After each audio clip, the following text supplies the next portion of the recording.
I just wanted to start quickly by saying welcome to everyone. My name is Catherine Everett. I'm the head of film at XTR and co-founder of the streaming platform Documentary Plus. And I just wanted to begin by doing a land acknowledgement from where I'm sitting here in Los Angeles, which is the unceded territory of the Gabrielino and Tonga peoples. And I just wanted to acknowledge the ancestral home of those peoples and the elders and ancestors that are past, present, and emerging, and for those wherever you are watching this as well. And it's my great honor today to be introducing Skye Fitzgerald, the director of the extremely important film Hunger Ward, and one of my personal activist heroes, Mark Ruffalo, who is going to be talking to Skye about the film and asking some questions about Skye's experience and what we can do to help the people of Yemen who need it now more than ever. So thank you everybody for being here. Mark, thank you for being so generous with your time. We're so grateful for it. I'm honored to be here with you. And I'm sorry again that I wasn't with you right off the bat. So Skye, first of all, it's such a beautiful and moving film, and it really captures the human dimension of what this 5-year or 6-year war has caused in Yemen right now. You've tweeted about the war and the arms sales. Oh wait, this is you to me. I'm sorry. I've been doing this for 6 years. And you've been doing it for 3 now, right? Approximately, yeah, from the time we first got involved, yeah. And so yeah, barely anybody knew about this. There was basically a media blackout. So when I started into it, how did you get involved in it, Skye? Yeah, it's a good question. You know, this is the third film of a trilogy, Mark, that we're doing, and when I finished the previous film, Lifeboat, you know, I started to just sort of do due diligence on, you know, where displacement was occurring in the world, you know, on the refugee crisis, and you know, when the EU shut off the border across the Mediterranean, the refugee and asylum seeker flow really started to go across the Red Sea, and there's a huge flow across the Red Sea to the west coast of Yemen and then up the west coast of Yemen. And so I started doing research into it, and I was just horrified, you know. And you know, once I started to learn the extent of the effect of the war on you know, the civilian population, it became sort of a call to action for me. You know, I have a 10-year-old child who weighs 93, 94 pounds, you know, and I wake up in the morning knowing that Omema, you know, one of the girls that we focus on in the film, weighed 24 pounds when we worked with her. And, you know, that just makes me angry, Mark. You know, it makes me angry that a child in this day and age can die for lack of basic nutrients when we can do something about it. And so that anger sort of motivated me and motivated me to shine a light on, you know, what is really an invisible war, but also the invisible labor of these really kind of heroic healthcare workers who are trying to do something about it.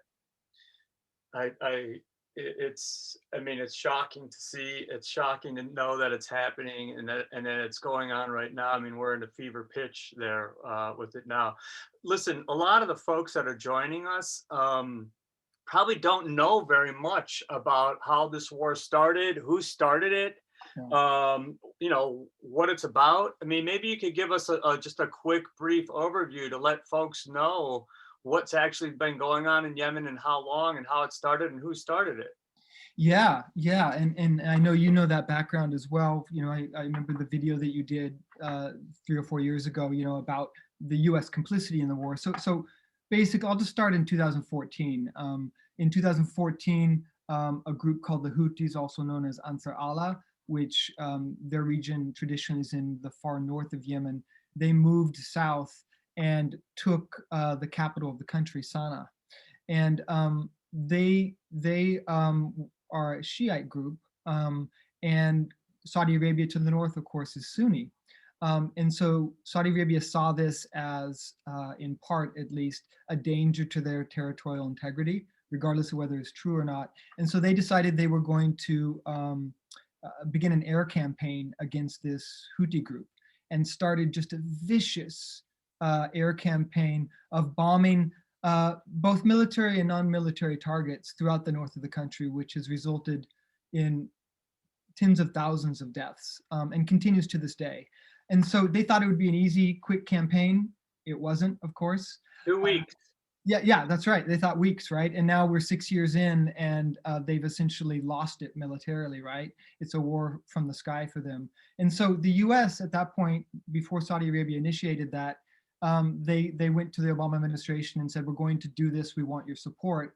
And in my view, very stupidly, the Biden administration said yes and became complicit partners by The Obama administration. Yeah. Yeah, that's right. And then the Trump administration later continued to support it. So both with military targeting, operational support, spare parts, advisors, military advisors. And so they sort of had the backing of our tax dollars and our diplomats. Yeah, we were also we were filling their airplanes in the air with our gasoline planes. We were also giving them the bombs or selling them the bombs that were dropping, and we were giving them support on targets as well. That's right. It also I think we should. Let's talk a little bit about and it was also MBS. So it was Mohammed bin Salman who started this war. He was the Secretary of Defense for the Saudis at the time. Yep. And he said it was going to be a 2-week war. Now we're in the, like you said, it's I think we're coming on 6 years. Yeah. And so the people that we see in the movie, are these militants? Who's paying the price for this war? Yeah, I didn't want to do a film about the front lines, right? I didn't want to do a film about people who had, RPGs on their shoulder. Really the intent was to build an empathy machine, right? To show viewers and to understand on sort of a visceral level the impact that the war is having on the common person, right? And so we focused on 2 clinics, a clinic and a hospital actually, in the south, and then in the north in the Houthi-held area as well. And the intent, of course, was really to show that the primary impact of this war is on civilians, like most wars, right? And just the horrifying extent of that impact, right? It's one thing to see a statistic, right? And to hear that tens of thousands of children are dying, but it's another thing to sort of see it yourself. And so that was part of our intent, was to singularize it, right? Is to show the individual, because I think that's how you punch through compassion fatigue, right? Is you show that, this woman lost her child this day, right? And grieves and weeps just like any mother would anywhere in the world. And so we really took this approach of going narrow but deep, rather than trying to do some sort of geopolitical piece that I didn't think would be as effective. I agree. It's seeing those children even being weighed in a bucket is with their limbs so thin that you could barely think that they can move them is just it's profoundly disturbing and sad.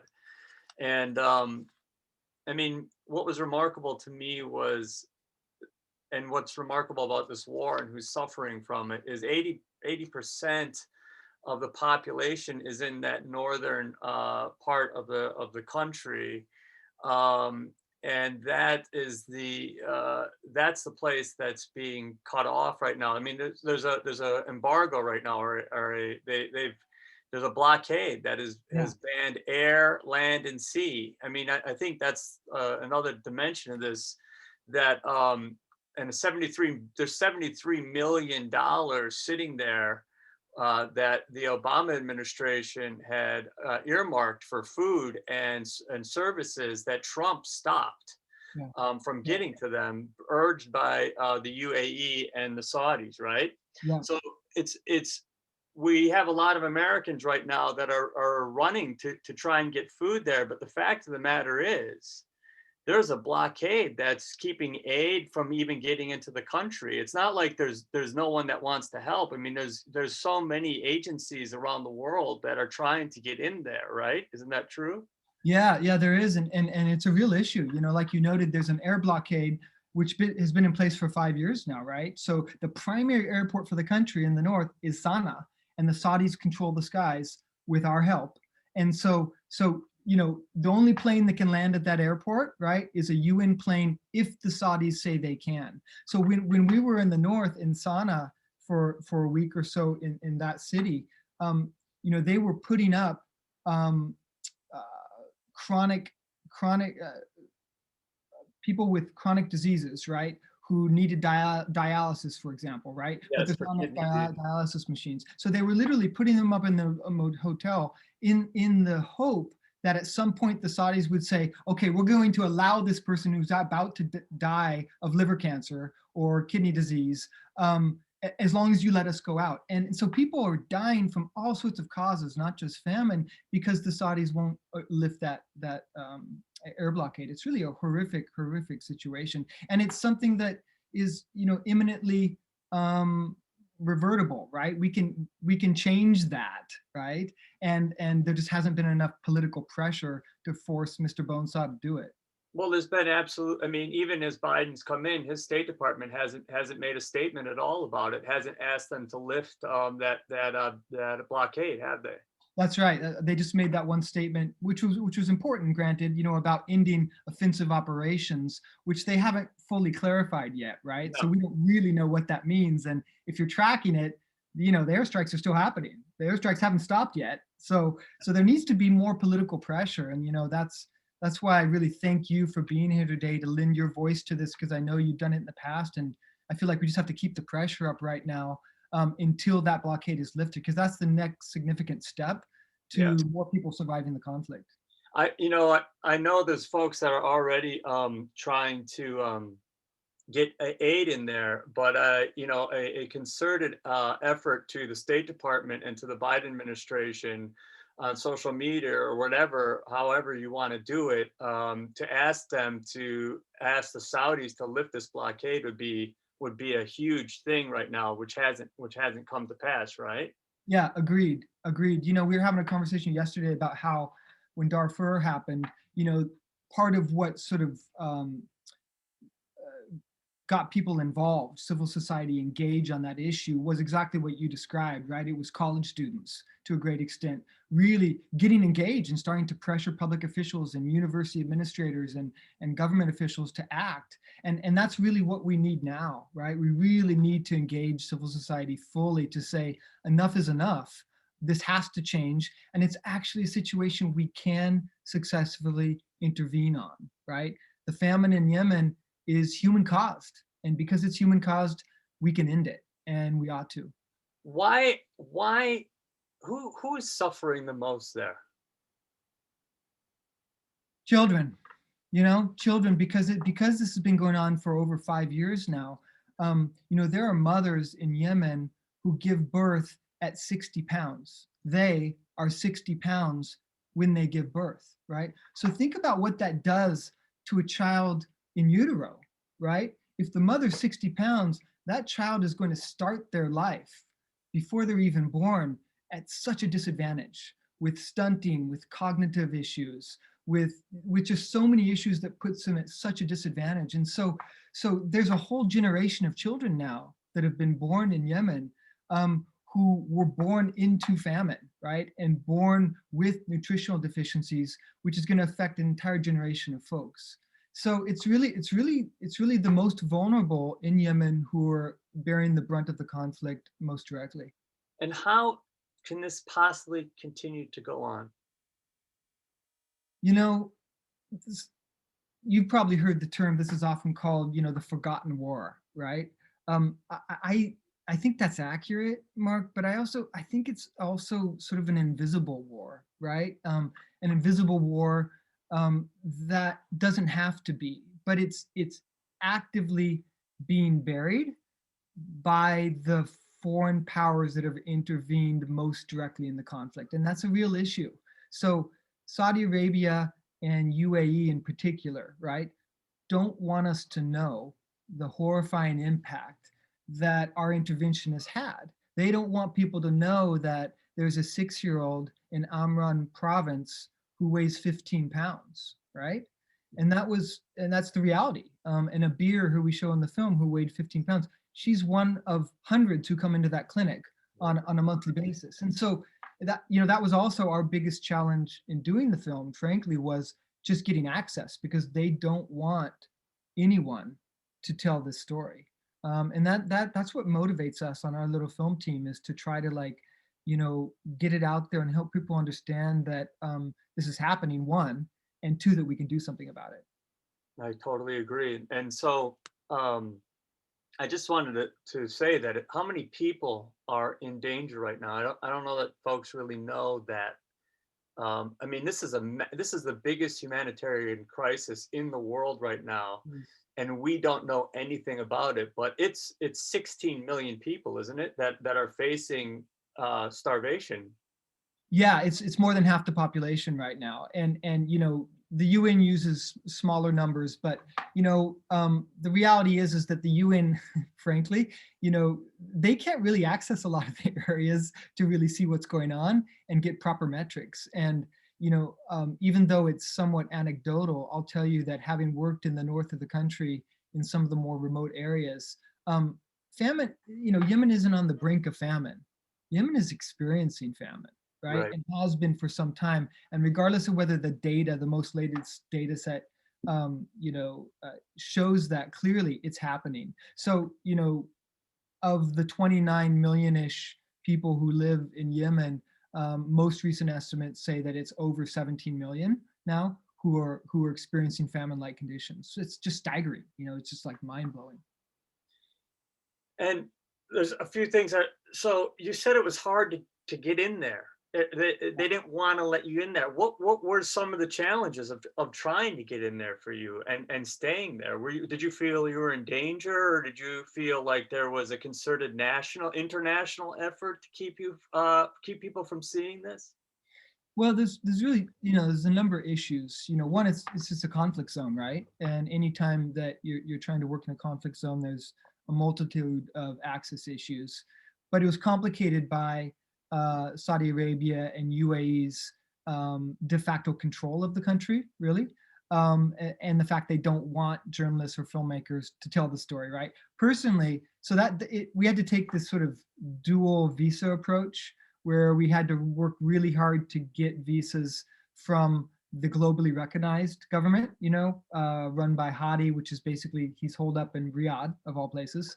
But we also had to work with the Houthis to get, because they are the de facto authorities of the north that control most of the country, to get permission from them to cross the 25 checkpoints, that we did in a single day across the front lines, to get from the south to the north to work with the northern clinic as well. So, it was delicate on many fronts. And, sometimes we slept on the floor of abandoned schools, with soldiers, and sometimes we slept in hotels. But checkpoints and access was everything, both before and then while we were filming as well. And were you running through any territories that were in fire zones or hot zones that were in direct conflict? Well, we did pursue a narrative about mobile clinics, about these really interesting medical entities that go, because it's so hard for some of the more remote villagers to gain access to healthcare. There are mobile clinics that go out to some of the more remote areas to actually help people. And so we were pursuing a narrative in one area where we thought we were going to cover a mobile clinic. We end up not, but it was on the front lines. And so we did stay on the front lines for a number of nights with tracers overhead, and just tried to limit our time there, obviously. But we had to sort of take that with the easier nights of the shoot as well. The families, what was the emotional, mental well-being? I mean, we saw some of it. It's so sad, and mothers losing their children there right in front of you on camera. I mean, how did it impact them? I know they were saying it's your fault, but that just felt to me like they had so much, they were hurting so badly, they had to find a place to put that. I mean, it's unconscionable that you think your own child starves to death. I mean, how do families, how are they impacted by that emotionally, psychologically? Yeah, it's not easy, right? It's not easy for anyone to lose a child, I think. And it, it wasn't easy for us to cover that either, frankly. It's a difficult thing to watch a child pass away in front of you, right? And even more difficult if you're the parent of that child. So for us, there's a direct correlation between, I think, how high the stakes are in a moment like that, and sort of the level of responsibility I feel personally for getting it right, right? For trying to render a story that really represents their experience, but also for me, it sort of creates this moral imperative, right? This idea that because because the stakes are life and death, and you're bearing witness to children passing in front of you, um, we kept an active dialogue with the parents that was really quite intimate, and a- after their child died, we would have another conversation with them, and we would ask them really directly, is this something that you want us to cover? Do you want us to use it or not? And it was interesting because in all three instances where we bore witness to a child passing, each of the parents said the same thing. They each said, please take this footage and show the rest of the world that children are dying because of this war. Show it to everybody because we don't want more people to go through this. My child died. Make sure people know that. And so that, for me, that instilled, I mean, that the level of responsibility personally just grew the longer we were there, because that was the response we got over and over again each time something really horrible like that occurred. Yeah, I mean, I was it shook me to sit and watch it. It was hard to watch, honestly. And it's something that I've been working on for a while, a few years now, and but always on the kind of political side. Understanding, how wrong it was, understanding it was creating this humanitarian crisis, understanding that America was fueling this, was aiding in it, understanding that the media was blacking this out, was keeping this from the eyes and ears of the American people, most of the people in the world. But when you see the human cost in the film, when you see a child that emaciated, uh, I mean, it was devastating to me. It hit me in a way that I hadn't been hit on it before. I mean, I was engaged in my head and my heart, but this transcended into a whole nother emotional space for me. I want to ask you, like, how do we turn that into action? I mean, how do we use this as a tool for change? I mean, I assume that's what you want to see come from this, isn't it? Yeah, yeah. The intent from the start with this, Mark, is exactly that.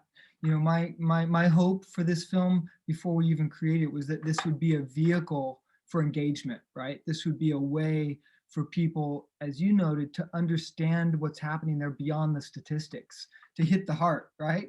And allow it to move from the heart into the intellect rather than the other way around. Because I think if we hit them there, it has a different impact, right? And I think that's what the arts can do. That's what cinema can do, is we can, we can hit people in a different way so they understand it on a deeper level. And so what we've been doing is we've been using the film as a vehicle with a number of civil society groups to Yep. pressure the Biden administration to do a series of expert panels, to really try to engage civil society as fully as possible so that people become aware, but also want to engage, right? Want to call their senator or their rep, want to figure out why the UN has received only half of the pledged funding for the greatest, the largest food program in the world that they run, which just happened last Monday. They received half the funding that they needed to continue those efforts, right? From the people who are creating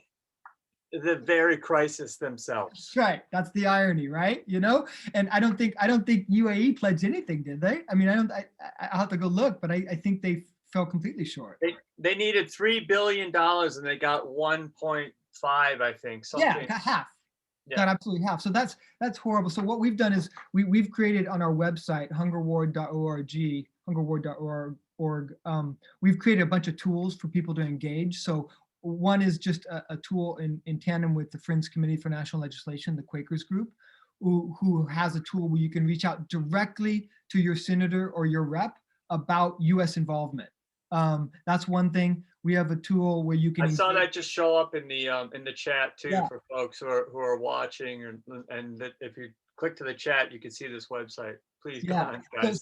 So we've done that, and then we've also created we've links to the Yemen Relief and Reconstruction Foundation, which is doing excellent work there. Excellent work, yeah. And then we also have a link on our site where people can actually engage and donate directly to the hospital and the clinic that we showcase in the film. And we work that out. So it's quite delicate, but that we felt really strongly about that if people felt compelled to support those two institutions, they can. Is that linked here too? Yeah, it's on the how to get involved. Okay, link. gotcha. So. And then did we cover everything? Oh, I just wanted to say, why are they letting civilians bear the brunt of this? I mean, what is the thinking there? Boy, I don't think I have an easy answer to that one, Mark. You know, as a human being, I'm horrified by the whole thing, which was my motivation, right? You know, I think it's about control. It's about geopolitical control. Saudi Arabia really doesn't want a strong neighbor to the south, and the UAE wants control over the Red Sea, over that narrow strait, because it's a shipping area, right? They've already taken the island of Socotra, right, and have control over it.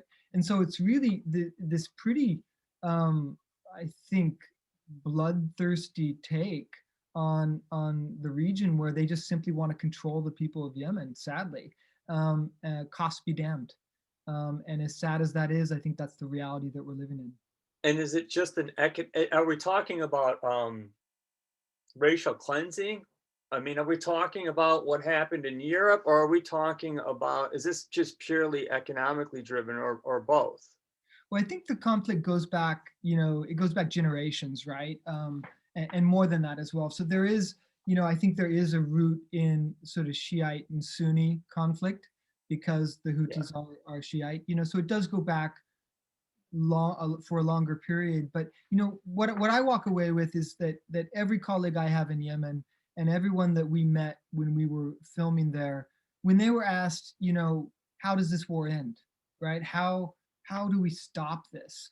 The same answer was given every single time, and that was that foreign powers who have intervened need to leave. And as soon as Saudi Arabia stops bombing, right, civilian targets as well as military targets, as soon as they lift the air blockade, as soon as the US stops supporting, right, airplanes. Which we did. Yeah, exactly right. As soon as all those powers leave the country and leave the conflict, then we'll sort it out. We can figure this out, but we need the interventionists to stop first. And so I think that, that's what I hold on to, and that's what we try to do with the film, right? Is say our government at least needs to stop. We need to pull out of this, and we need to stop supporting the players like Saudi Arabia who continue to further the conflict to the detriment of so many starving children. I think that's a great place to end this, I think. And so, we have the links here. There's plenty to do. It'd be great for the some people to start reaching out to the Biden administration, either on social media or directly, and the State Department, which has really not made any kind of statements, any specific statements up until now. And we get the word out on this film. I mean, it's so affecting, Skye. It's so moving, and it really does put a human face on the tragedy that's happening there, and it's rolling, and it's only compounding right now. And there's a lot that can be done almost immediately that would change this. Letting that 73 million go that Trump embargoed and that Biden has not released yet. The blockade, stopping this blockade, and putting pressure on the foreign sources, foreign entities that are there to let these folks settle this amongst themselves. Yeah. Did we cover it all? And Mark, I just want to take a moment to thank you for your longevity on this issue, because you've been at it for a while, and it makes a difference. And I applaud you for using your voice and your platform to really engage on this, because over time, it's going to have a huge cumulative impact that I think will result in the end of the conflict. I think it's near, and I want to thank Keen Bahat, who was a progressive staffer in the Progressive Caucus, who came to me on a vacation, who was seeing what was happening in Yemen, and absolutely nobody was doing anything about it in Congress on the Hill. They were like, it's too far away, there's too many players, it's too, the military, the Pentagon, and this guy single-handedly, he reached out to me, we made that video, we had millions of people see it, and he really, I mean, I hope he's watching, he really did a lot to make this thing an international issue and pushed for the AUMF, the authorization on military funds to stop this with Mike Lee and Bernie Sanders and stop our involvement there. And so yeah, there's a lot more to do, but I'm grateful to him, and I'm grateful for you, Skye, for carrying on this work and keeping it alive and keeping it human, man. I really appreciate it. You and all your filmmakers, and Catherine for inviting me here. Okay. Thanks a bunch, Mark. Blessings, man. We'll see you out there. All right.